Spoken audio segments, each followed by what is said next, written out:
Ram talk కి తిరిగి స్వాగతం. ఇటీవల జూలై 21, 22 2 రోజులు హైటెక్ ఇంటర్నేషనల్ కన్వెన్షన్ సెంటర్లో కమ్మ గ్లోబల్ ఫెడరేషన్ సమావేశాలు జరిగాయి. అంటే తెలుగులో చెప్పాలంటే ప్రపంచ కమ్మ మహాసభలు. జూలై 21, 22 విశేషం ఏంటంటే దీనికి తెలంగాణ ముఖ్యమంత్రి రేవంత్ రెడ్డి హాజరయ్యాడు, ఆంధ్ర ముఖ్యమంత్రి చంద్రబాబు నాయుడు గైరు హాజరయ్యాడు. నిజానికి కమ్మ సామాజిక వర్గానికి సంబంధించినటువంటి ఏకైక ముఖ్యమంత్రి చంద్రబాబు నాయుడు.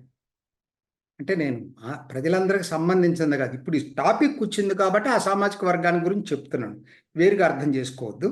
సో కాబట్టి తనేమో గైరు హాజరయ్యాడు.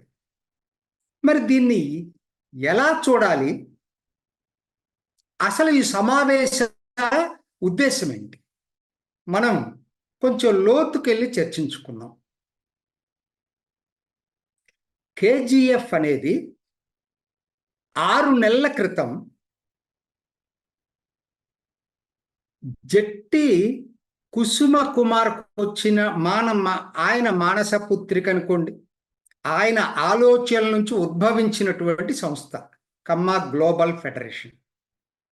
ఎవరి జట్టి కుసుమ కుమార్?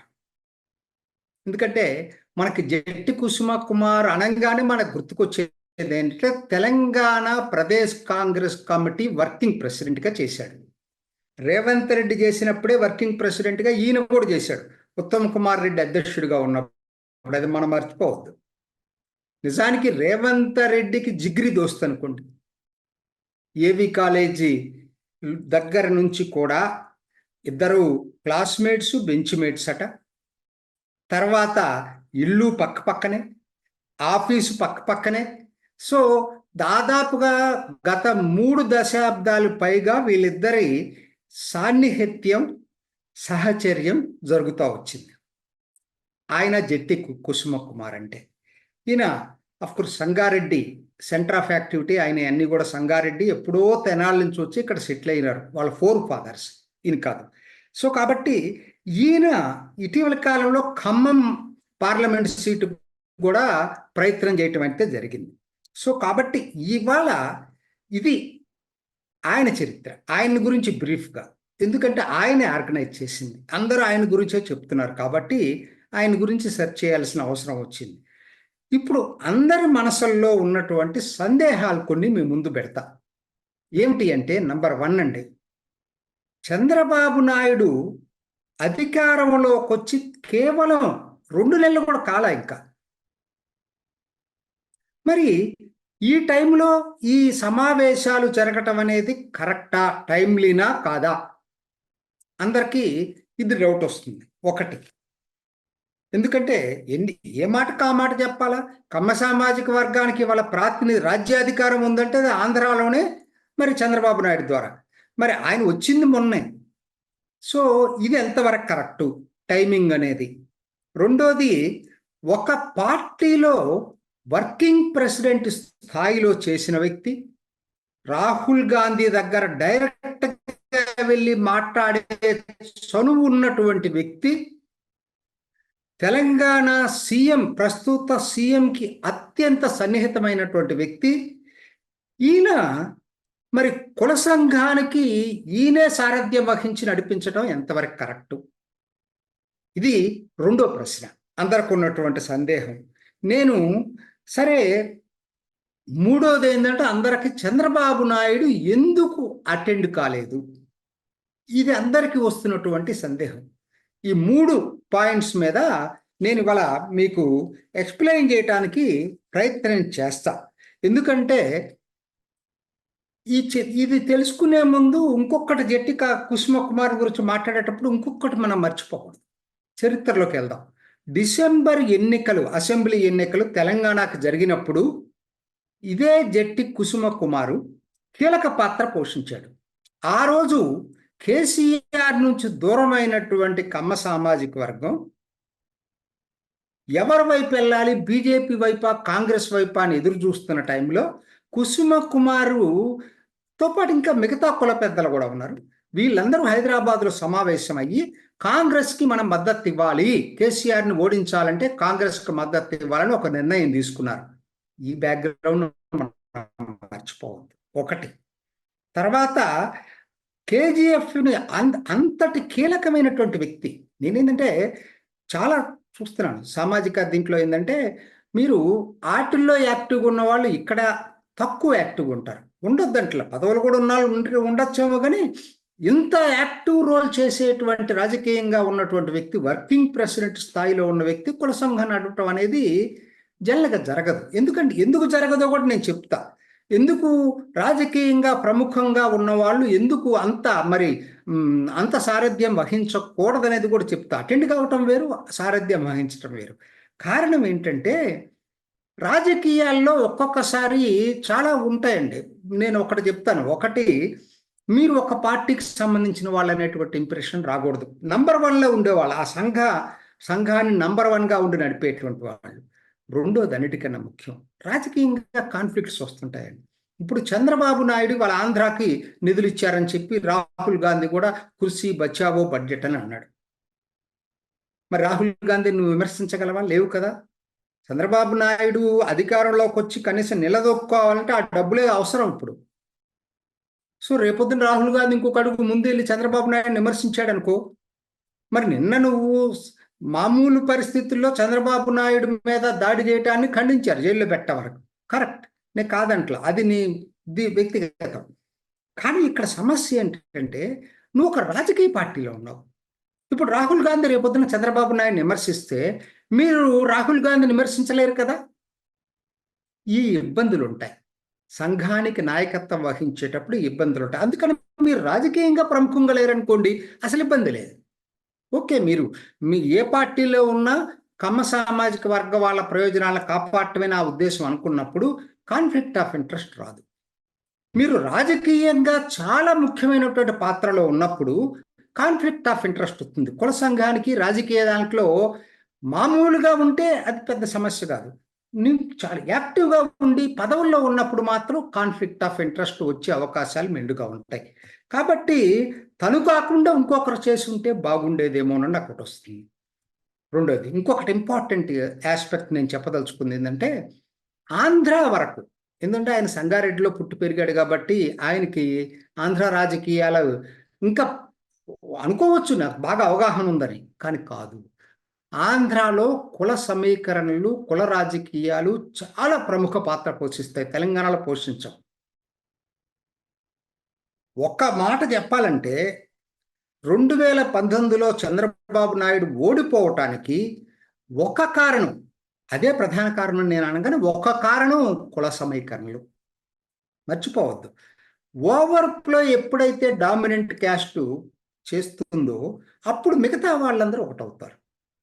ఇది మనం మర్చిపోవద్దు. ఎస్సీ ఎస్టీ క్యాస్ట్ కాదు, బీసీ క్యాస్ట్ కాదు, ఇవి డామినెంట్ క్యాస్ట్. సో ఇక్కడికి వచ్చేసరికి చాలా జాగ్రత్తగా మెసులుకోవాల్సినటువంటి అవసరం ఉంటుంది. అందుకనేనేమో, ఎందుకంటే ఇలా ఓవర్ ప్లే చేసి లాస్ట్ టైము కుల సమీకరణలో దెబ్బతిన్నాననేటటువంటి భావన ఉండుండొచ్చు చంద్రబాబు నాయుడుకి. అందుకనే ఆయన ప్రత్యక్షంగా హాజరు కాలేదు. ఆయన అనుచరులు కొంతమంది ఎమ్మెల్యేలు వీళ్ళందరూ వస్తే వచ్చి ఉండొచ్చు, కానీ ఆయన మాత్రం రాలా. కారణం ఏంటంటే, నేను చెప్పేది, డామినెంట్ క్యాస్ట్ అంటే influential caste in the society. ఇవాళ బ్రాహ్మిన్స్ కూడా ఇన్ఫ్లుయెన్షియల్ క్యాస్ట్ కాదండి. కరెక్ట్గా చెప్పాలంటే ఆంధ్ర తెలంగాణలో చూసుకున్నప్పుడు రెడ్డి, కమ్మ, వెలమ ఈ మూడే ఇన్ఫ్లుయెన్షియల్ క్యాస్ట్లు. కాపు కూడా సంఖ్యాపరంగా పెద్దదైనా కూడా ఇన్ఫ్లుయెన్షియల్ క్యాస్ట్ కాదు. వాళ్ళకి వాళ్ళే ఓటేసుకునే పరిస్థితి లేరు. ఎందుకంటే ఆర్థికంగా ఎప్పుడైతే బలంగా ఉండదో ఆ కులం కష్టం ఇది కాదు. ఈ మూడే ఆర్థికంగా బలంగా ఉన్నాయి, ఇన్ఫ్లుయెన్స్ చేసే దీంట్లో ఉన్నాయి. కాబట్టి వీళ్ళు కుల సంఘ మీటింగులు పెట్టేటప్పుడు ఓవర్ ప్లే అయితే అది కౌంటర్ ప్రొడక్ట్ అవుతుంది. నాకు ఒకరి మీద ప్రేమ, ఒకరి మీద వ్యతిరేకత లేదు. ఒక విశ్లేషణ చేసేటప్పుడు వాటన్నిటికీ అతీతంగా విశ్లేషణ చేయాలి కాబట్టి నేను చేస్తున్నాను. సో కాబట్టి ఇది సిబి చంద్రబాబు నాయుడు రాకపోవటానికి ఆ 2019 అనుభవం గుణపాఠంగా తీసుకుని ఉండవచ్చు. నా వ్యక్తిగత అభిప్రాయం అయితే ఆయన అటెండ్ కాకపోవటం అనేది వ్యూహాత్మకంగా సరైనటువంటి నిర్ణయం. అటెండ్ అయ్యి ఉంటే ఏమై ఉండేది, జగన్ దీన్ని మళ్ళా కుల సమీకరణలు చేయటానికి ఒక అస్త్రంగా వాడుకోవడానికి ప్రయత్నం చేశాడు. అది టిపిసిసి వర్కింగ్ ప్రెసిడెంట్గా చేసిన వ్యక్తి, రేవంత్ రెడ్డికి సన్నిహితంగా ఉండే వ్యక్తి, కాంగ్రెస్లో ప్రముఖంగా ఉండే వ్యక్తి సారథ్యంలో చంద్రబాబు నాయుడు అటెండ్ అయ్యి ఉంటే అది జగన్మోహన్ రెడ్డి దాన్ని ఎలా వాడుకోవాలో అలా వాడుకుని ఉండేవాడు. అటెండ్ కాపోవటం అనేది ఆయనకున్న రాజకీయ అనుభవంలో అటెండ్ కాలేదని నేను అనుకుంటున్నాను. సరే, ఇప్పుడు అసలు విషయానికి వద్దాం. అసలు ఈ కమ్మ గ్లోబల్ ఫెడరేషన్ సమావేశాలు ఎలా జరిగినాయి, చివరగా నేను దీని గురించి చెప్పి ముగించడానికి ప్రయత్నం చేస్తా. నేను కొన్ని ఉపన్యాసాలు విన్నాను, కానీ ఆ ఉపన్యాసాల ధోరణి చూస్తే కమ్మ సామాజిక వర్గం ఒక విక్టిమ్హుడ్ కార్డు ప్లే చేయడానికి ఆ ఉపన్యాసకర్తలు ప్రయత్నం చేశారు. ఎంతవరకు సబబు? వాళ్ళ మీద దాడులు జరిగిన మాట నిజం. జగన్మోహన్ రెడ్డి సామాజిక పరంగా కమ్మ సామాజిక వర్గాన్ని టార్గెట్ చేయటం నిజం, దాడులు చేయటం నిజం. ఆయన మాట్లాడినవి అయితే దారుణాలు. భారత్ బయోటెక్ ఎల్లా కృష్ణని పట్టుకునే కులాన్ని గురించి మాట్లాడాడు జగన్మోహన్ రెడ్డి. సో కాబట్టి నేను జరగలేదనను, కానీ మాట్లాడేటప్పుడు చాలా జాగ్రత్తగా ఉండాలి. ఎందుకనంటే అదే టైంలో కేసీఆర్ని కూడా దాడులు చేశారంటే నా ఉద్దేశంలో అది పాక్షిక సత్యం, పూర్తి సత్యం కాదు. కొంతమేరకు ఉంటే ఉండొచ్చేమో, కానీ కేసీఆర్ జగన్మోహన్ రెడ్డి లాగా పూర్తిగా సామాజిక పరంగా కక్ష పెట్టుకున్నాడు అనేది మాత్రం నేను నమ్మలేను. చంద్రబాబు నాయుడు అరెస్ట్ అప్పుడు అది సెన్సిటివ్ ఇష్యూ అయింది, నేను ఒప్పుకుంటా. కానీ అదర్వైజ్ ఆయన ధోరణే అది మనస్తత్వం కేసీఆర్ది. సో కాబట్టి అంత కరెక్ట్ కాదేమో. సామాజిక పరంగా టార్గెట్ చేశాడనేది జగన్మోహన్ రెడ్డి చేశాడంటే ఒప్పుకుంటా, కానీ కేసీఆర్ చేయలేదేమో నాకు అనిపిస్తుంది. అది ఓవర్ ప్లే చేయటం అవుతుంది. అట్లనే అన్యాయం జరిగింది కమ్మ సామాజిక వర్గాన్ని అనేది ఎక్కువ హైలైట్ చేయటం అనేది యాక్చువల్గా వాళ్ళకే నష్టం. ఎవరు కాదనరండి, వాళ్ళు చేసినటువంటిది వాళ్ళ దాంట్లో ఆర్థికంగా బాగా ఎదుగుదల వచ్చి సోషల్ సర్వీస్ చేసిన వాళ్ళు, పొలిటికల్ ఫీల్డ్లో వచ్చిన వాళ్ళు, చిత్రరంగంలో వచ్చిన వాళ్ళు అన్ని రకాలుగా అద్భుతమైనటువంటి ప్రగతిని సాధించారు. దాని వరకు ఎవరికి డౌట్ లేదు. నేను ఇందాకనే చెప్పాను కదా, ఈ 3 క్యాస్ట్లు ఎప్పుడైతే మీరు డామినేట్ రోల్ ప్లే చేస్తాయో, ఓవర్ ప్లే చేస్తాయో, అది కౌంటర్ ప్రొడక్టివ్ అవుతుంది. ఒక్కొక్కసారి నిజాన్ని కూడా చెప్పడానికి కూడా ఆలోచించాలి 1-2 సార్లు. కాబట్టి మీరు ఓవర్ ప్లే చేసి మేము ఇంత చేసాం మాకు అన్యాయం జరిగిందని అంటే కరెక్ట్. ఒకవైపు రాజ్యాధికారం ఉంది, మీరే చెప్తున్నారు తెలంగాణలో కేసీఆర్ 2% కూడా లేనటువంటి వ్యక్తులు 10 సంవత్సరాలు రాజకీయాలను శాసించారు అనేది. మరి అది మీరు ఆంధ్రాకి అప్లై చేయండి. నేను వీటన్నిటికీ అతీతంగా మాట్లాడుతున్నా. అప్లై చేసి ఆలోచించండి. మీరు చెప్పిన మాటే ఆంధ్రాలో ఇంకొకరు అన్నారనుకోండి మీ సామాజిక వర్గాన్ని, ఎలా ఉంటుంది అప్పుడు అది? అందుకని దయచేసి మీది విక్టిమ్ కార్డు పే చేయటం అనేది కమ్మ సామాజిక వర్గం అనేది ఆంధ్రాలో నెగటివ్ కార్డు అవుతుంది తప్పితే పాజిటివ్ కార్డు కాదు. నిజమైతే అయి ఉండొచ్చు, మీ మీద దాడులు జరిగి ఉండొచ్చు, మీరు చేసిన కంట్రిబ్యూషన్ గురించి కూడా నేనేమి తక్కువ మాట్లాడట్లేదు. కానీ మాట్లాడేటప్పుడు చాలా అదే హైలైట్ చేసి మాట్లాడటం అనేది ఆంధ్ర రాజకీయాల్లో, ఎందుకంటే 2019 ముందు ఇట్లానే చంద్రబాబు నాయుడుకి మద్దతుదారులు కొద్దిగా ఓవర్ప్లే చేసింది అనేది ఒక కారణం అనేది చెప్తున్నారు రాజకీయ విశ్లేషకులు కూడా. కాబట్టి నా పాయింట్ ఒకటే, ఇటువంటివన్నీ చంద్రబాబు నాయుడు ఇప్పుడు అధికారంలోకి వచ్చినప్పుడు ఈ టైంలో తనని బలహీనపరుస్తాయి తప్పితే తనని బలపరచవు. నంబర్ 1, ఒక కాంగ్రెస్ పార్టీలో చాలా ముఖ్య పాత్ర వహించే వ్యక్తి సారథ్యం వహించడం తప్పు. ఆ విషయంలో నాకు 100% క్లారిటీ ఉంది. ఎవరో కొంచెం పొలిటికల్గా మరీ యాక్టివ్గా లేకుండా సంఘం యాక్టివిటీ ఉన్న వ్యక్తి సారథ్యం వహిస్తే అది వేరుగా ఉండేది. 2, 3వది అసలు టైం కూడా కాదు, ఇది కరెక్ట్ కాదు. ఈ టైంలో మీరు అది రేవంత్ రెడ్డి హాజరై చంద్రబాబు నాయుడు హాజరు కాకుండా అదొక రాజకీయ దీన్ని నాకైతే అది కరెక్ట్ అని నేను అనుకోవట్లేదు. తర్వాత అన్నిటికన్నా ముఖ్యమైనది, ఇహ నుంచి అయినా సరే చాలా జాగ్రత్తగా డామినేటింగ్ క్యాస్ట్ ఏదైనా సరే, అది రెడ్డి అయినా, కమ్మ అయినా, వెలమ అయినా ఓవర్ ప్లే చేస్తే మాత్రం, ఎందుకంటే వాళ్ళే ఎక్కువ సొసైటీలో బాగా డెవలప్ అయ్యి ఫలాలు అనుభవించినటువంటి కులాలు. వాళ్ళు స్వయంగా కృషితోటి వస్తే వచ్చి ఉండొచ్చు. నేను ఆ డిస్ప్యూట్లోకి వెళ్ళట్లా. కానీ ఓవర్ ప్లే చేయకూడదు.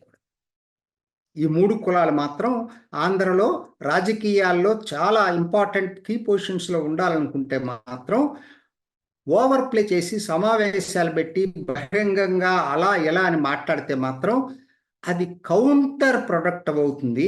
ఇప్పటికైనా ఇది తెలుసుకొని మెసలటం వలన వాళ్ళకే ఉపయోగం ఉంటుంది తప్పితే లేకపోతే వాళ్ళకి నష్టం జరిగే అవకాశం ఎక్కువ. ఇది ఈనాటి రామ్ టాక్. ఇంకొక ఎపిసోడ్లో మళ్ళీ కలుసుకుందాం. నమస్తే. చూసారు కదండి. మరి ఈ వీడియో కనుక మీకు నచ్చినట్లయితే ఒక లైక్ కొట్టేసి మీ అభిప్రాయాన్ని కూడా కామెంట్ బాక్స్లో తెలియజేస్తూ ఇలాంటి ఇంట్రెస్టింగ్ అప్డేట్స్ కోసం మా ఛానల్ని సబ్స్క్రైబ్ చేసుకోండి.